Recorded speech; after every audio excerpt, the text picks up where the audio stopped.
Have you ever seen a surprise number? Well, the one on screen certainly is surprised, and it's for a good reason. You see, numbers like it with an exclamation point on the side are called factorials. And the reason they're always surprised is because when they are evaluated, they tend to look like this. However, apart from being big, factorials have a very huge role to play in combinatorics. The math lesson that we are studying right now, which, if you don't remember, is the way you can find possible outcomes in any given scenario. However, before we can go to the cool part, like calculating all of that, we need to first talk about factorials, factorial notation, and what any of those terms even mean. So, welcome back to the LRC, where we'll teach you all about the numbers so big it surprises itself. Okay, now that we're done with the introduction, let's move on to the actual lesson. And the beginning of this lesson will be dedicated to answering the ever crucial question, what even are factorials? Well, a factorial is defined as the product of all positive integers less than or equal to the given positive integer. Its algebraic form is shown on screen, but as I'm sure everyone here is tired and doesn't understand algebra, let's try and show this with some real numbers. Let's say 5 factorial. The way you solve a factorial is you just think about it like counting down.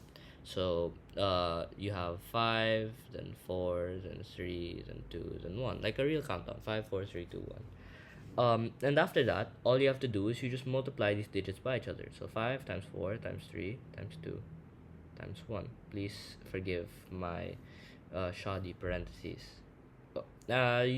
Skipping over the multiplication stage, um, let's say you just do that and you get the answer 120. That's the answer, and that's how you evaluate a factorial. The algebraic form is just an algebra way of expressing that by showing that counting down is basically just the original digit minus 1 times the original digit minus 2, and so on and so forth. That's all it is.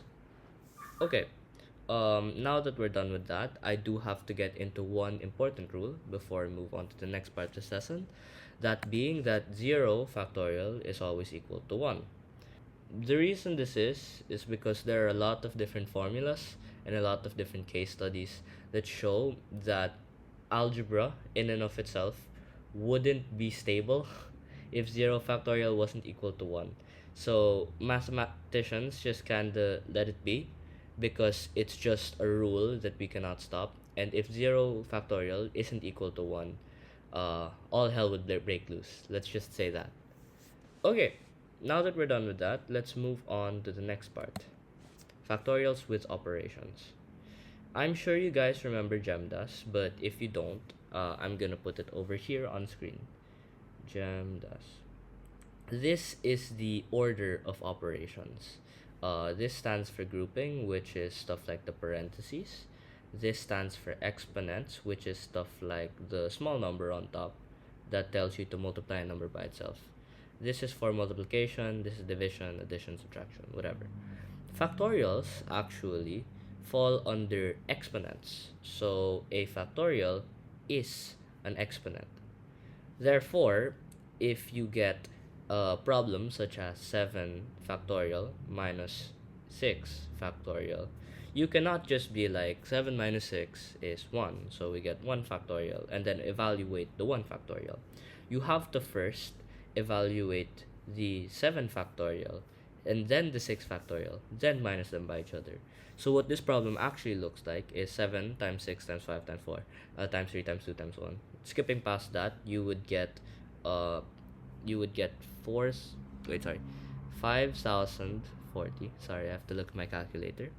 And minus 720. You guys can do it on your own. I encourage you to do that para you get used to all of this, but that's what you get. And then after that, you would get 4320. And that's factorials with basic operations. For something like multiplication, same rule still applies. Because it is because this is a exponent, you cannot just be like, okay, 7 times 6 is equal to 35, 42. and then you get 42 factorial, because this would be an insane number. And also, that's just not how GEMDAS works. You have to first evaluate the factorial and then multiply it by each other. So that's factorials with operations. Moving on to the next part, we have simplifying expressions to factorials. Now, this part of the lesson is a bit tricky because you have to deal with something scary that you probably already learned before, that being algebraic manipulation. I'm not gonna write that down on screen, that's gonna take too long. But the reason being is there are going to be some situations and some problems where you are going to have to take the form of factorials into something like this and simplify it. Um, and it looks really intimidating at the start, but the way in which you can actually solve these problems is by using a bit of logic and understanding what factorials are. Let's take this problem, for instance, this one. um you see it's n a factorial over n minus 1 factorial, and you think that you can't really simplify this, there's nothing you can do. However, we know that n factorial also includes all of the different parts, right? You count down. So if this was 5, you'd be 5 times 4 times 3 times 2 times 1, which means technically n factorial is equal to n times n minus 1 factorial. N minus 1 factorial.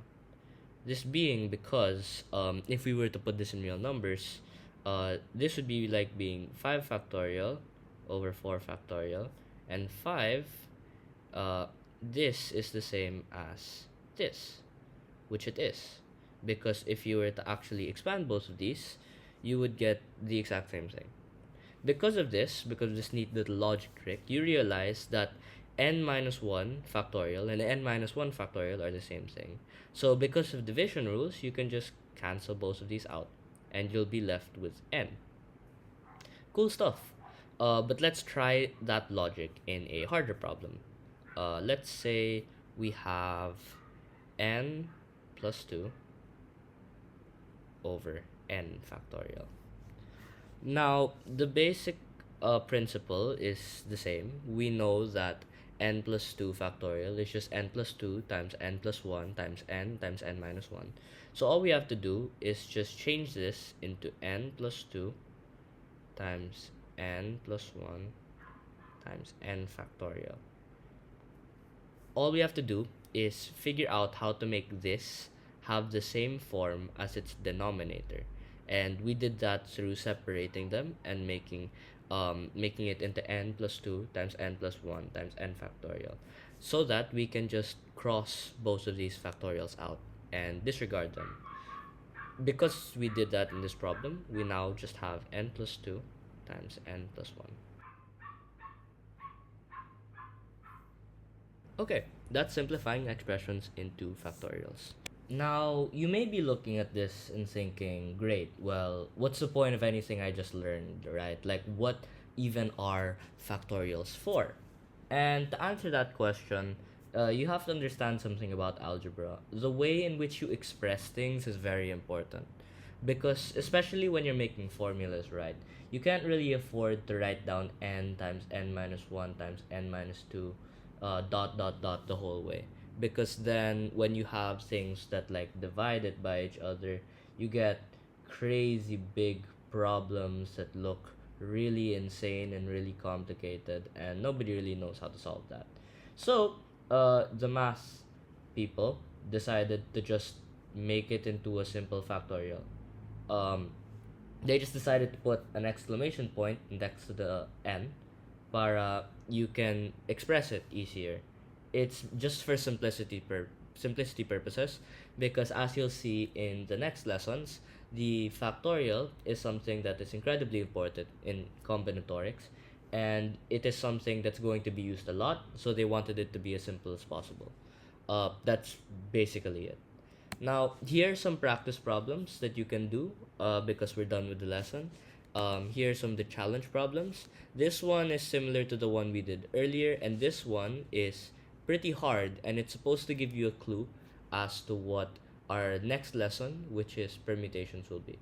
But that's the end of the lesson. I hope you guys had fun. Thank you for listening, and bye bye.